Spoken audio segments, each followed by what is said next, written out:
গবেষণা করতে গিয়া যখন দেখলেন কোরআনুল কারীমের কিছু আয়াত,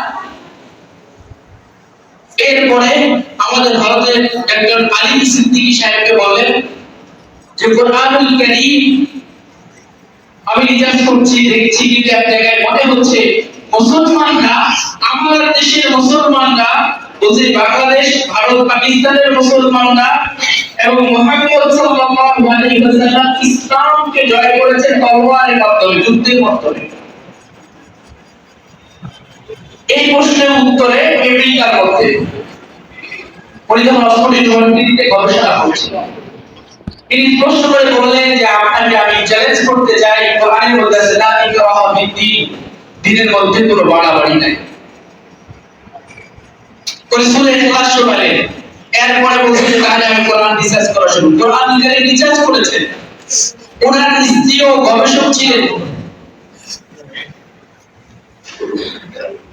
শিবশক্তি সুরজির স্ত্রীর নাম ছিল শ্রীমতী শ্রদ্ধা দেবী।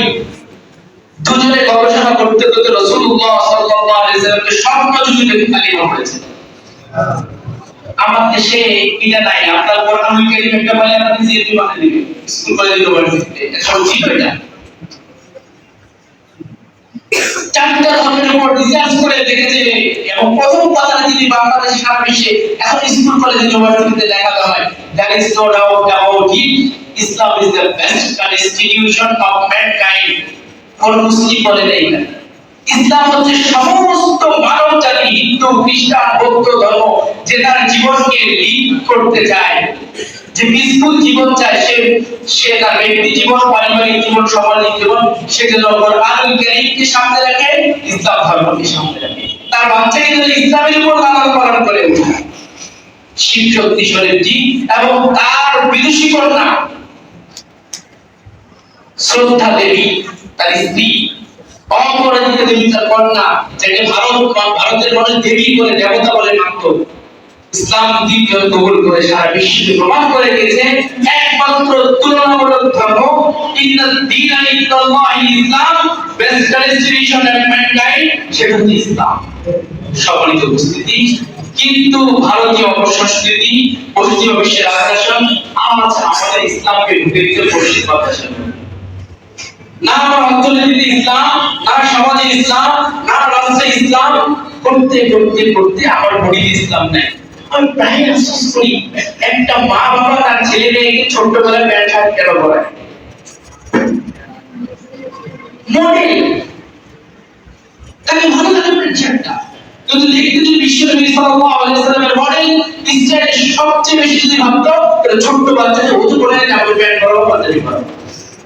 আমি পছন্দ করি বলে তাকে প্যান্ট শার্ট পরে, সমাজ তাকে পছন্দ করে বলে যেতে পারে। সম্মানিত উপস্থিতি, একইভাবে আমি না ইংলিশ শিখতে পছন্দ করি, মাদার সিস্টার বলতে পছন্দ করি, কিন্তু কুল হুয়াল্লাহু আহাদ আলহামদুলিল্লাহি রাব্বিল আলামিন এটা আমি অত পছন্দ করি। খ্রিস্টানরা গাছ কেমিস্ট্রি বলে, গেটে আপনাদের শিক্ষিত জন আছে, ইউরোপের মহাকবি ইলিয়ট, জার্মানির জাতীয় কবি, সে কথা বলছে যে first of all I will say that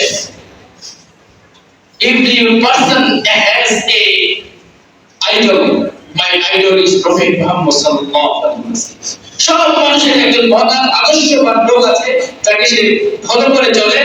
আমার আদর্শ, আমার সব কিছুকে দেখার জন্য যাকে আমি মডেল হিসেবে, যাকে আমি আইডল হিসেবে মানি, সে হচ্ছে প্রফেট মুহাম্মদ সাল্লাল্লাহু আলাইহি ওয়াসাল্লাম।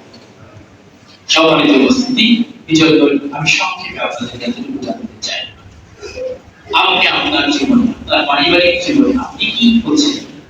আপনার ভিতরে কি আছে? আপনার সন্তান পিতার পরিচয়। আলহামদুলিল্লাহ, ইসলামে এখন অনেক জয়জয়তা আছে, অনেক আপনার অনেক চিন্তা ভাবনা করছে এখন, যার ফলশ্রুতিতে এখন বাংলাদেশ তালিমুল কোরআন বোর্ড চট্টগ্রামের আন্ডারে সারা দেশে 1 কোটি বাচ্চা পড়ছে। দিনাজপুরে 30,000 বাচ্চা পড়ছে। 18 সালে আমি যখন প্রথমে কাজ শুরু করি, আমি থিসিস করতে গিয়ে ওরিয়েন্টালিজমের উপর খ্রিস্টান মিশনারি অবদান প্রথমে বাংলাদেশ, এটা ছিল আমার আঁকা মাথায় দিচ্ছে যখন ছিল জনপ্রদেশ। উনি স্যার ছিলেন তখন উনি করছিলেন, আমি ইউনিভার্সিটি করছিলাম। ওনারা আমার দুজনের একই টপিক ছিল। আমি যখন আসে প্রথম ল্যাব হসপিটাল দেখি এখানে ওদের ঢাকা থেকে এসে, তখন আমি ঢাকায় পেয়ে যাই যে না আমি এই অঞ্চলে কাজ করতে হবে বাচ্চাদের দেখি। কেন জানেন, আমার কখন নতুন আসছে একটা মুসলমানের বাচ্চা, আমি ওখানে ঢুকেছি ফাতিমা নাম ল্যাব হসপিটালে বাচ্চা বলছে যিশু আমার সঙ্গে, আমি তার সঙ্গে, ঘরে ঘরে প্রেম করি আমি যিশুর সঙ্গে। তিনি যাচাই, আমি যাচাই দিতাম তিনি আমরা বলি যিশু আল্লাহর সন্তান যিশু। ফাতিমা মুসলমান মুশাররফ ভাইয়ের মেয়ে, নাম ফাতিমা, ইমান আছে বলেন তো? একটা দুটা নয়, প্রত্যেক বাচ্চার উপর একটা টার্গেট করে cardial group Rangpur Dinajpur rural সাইডে 3.5 বিলিয়ন মার্কেটে স্টুডেন্ট যাবে। দেখেন কিংস স্কুলে কত টাকা, সেন্ট ফ্রান্সিস স্কুলে 2 কোটি টাকা, 70টা বাচ্চা 2 কোটি টাকা খরচ করছে। এক এক শিক্ষকের বেতন 20-30 হাজার টাকা করে দেওয়া। ডেনমার্ক থেকে, ফিনল্যান্ড থেকে, নরওয়ে থেকে টাকা আসে। আজ মুসলমান নেক্সট জেনারেশন নষ্ট হচ্ছে কি জানেন?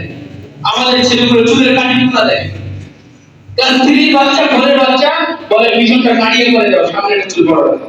বাচ্চা বলে আপনি দাঁড়িয়ে আছেন, আপনার কাটিং এরকম দেখেন, কাকে ফলো করে সে আপনাকে বলে বলে আপনি কাটিং দেন, ভাই বুঝে না।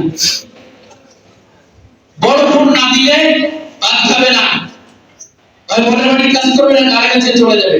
আমাদের জেনারেশনটাকে কি করে দেবেন? অনিয়ন্ত্রিত। আপনি যে ভারতে দেখেন, আপনি আমেরিকায় যাই দেখেন,